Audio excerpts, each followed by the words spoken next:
Hello everyone, welcome to Priyasmi new video. সবাইকে সুপ্রভাত। এখন বাজে সকাল 5টা আর আমার মেয়ে সকাল সকাল ঘুম থেকে উঠে গিয়েছে। আর প্রতিদিন 5টা 5:30 এই টাইমেই উঠে যায় ঘুম থেকে, তখন আর কাউকে ঘুমাতে দেবে না। মেয়ে চায় যে আমরা সবাই জেগে থাকি আর সবাই তার সাথে মজা করে খেলা করি। রাত্রে তাড়াতাড়ি ঘুমিয়ে পড়েছিল, সেই জন্য এত সকাল সকাল ঘুম থেকে উঠে গিয়েছে। আর তাছাড়াও প্রতিদিনের অভ্যাস 5টা 5:30 6টার মধ্যে ঘুম থেকে উঠে যায়।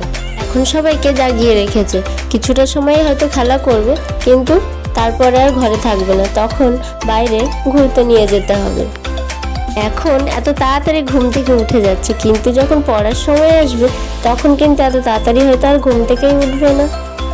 সোনা খেলা করছে, আর তো ঘুমাবে না, আর কাউকে ঘুমাতেও দেবে না। তাই ভাবলাম ব্রাশ করে নি। তাই ব্রাশ করতে করতে একটু পুকুর ধারে আসলাম। এসে দেখলাম ছোট ছোট মাছের বাচ্চা ঘুরে বেড়াচ্ছে তার মায়ের সাথে, দেখতে বেশ ভালোই লাগছে।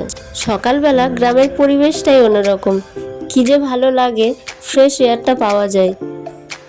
ছোট ছোট মাছগুলো এভাবে খেলা করছে জলে, দেখতে বেশ ভালোই লাগছে, তাই একটু বসে দেখছি। সকালের খাবার খাওয়া হয়ে গিয়েছে, তাই এখন ভাবলাম একটু পুকুরে মাছ ধরি, কিন্তু বেশিক্ষণ ধরা হবে বলে মনে, মেঘ করেছে, বর্ষা হতে পারে, তাই হয়তো ধরা হবে না। মাছ ধরতে ছিপ দিয়ে আমার খুবই ভালো লাগে। বলতে না বলতেই তো বর্ষা চলে আসলো, আর এখন ধরা হবে না, বর্ষা থামলে তারপরে এসে মাছ ধরবো। এখন বর্ষাকাল, তাই বলার কিছুই নেই, যখন তখন বর্ষা শুরু হয়ে যাচ্ছে। বর্ষা থামলে কিছুটা মাছ ধরেছি, কাল তো আবার চলে যেতে হবে। আজ মামবাড়িতে শোনার শেষ দিন, কাল আবার বাড়ি চলে যাব। ছোটা মাছ রেখে দিয়েছি আর কিছুটা আবার পুকুরে ছেড়ে দিয়েছি, এতটা আমাদের লাগবে না সেই জন্য। কাল তো বাড়ি চলে যাব, তাই মনে হচ্ছে এখন থেকেই শোনার মন খারাপ হচ্ছে।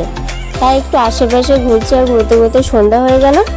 তাড়াতাড়ি বাড়িতে চলে যাই, অনেক কাজ আছে। সন্ধ্যার সময় এই আকাশটা দেখতে কি সুন্দর লাগছে, তাই না? ঘুরে এসে আমার পরিশোনা ঘুমিয়ে পড়েছে, আর এখন আমি শুরু করেছি আমার ব্যাগ গোছানো।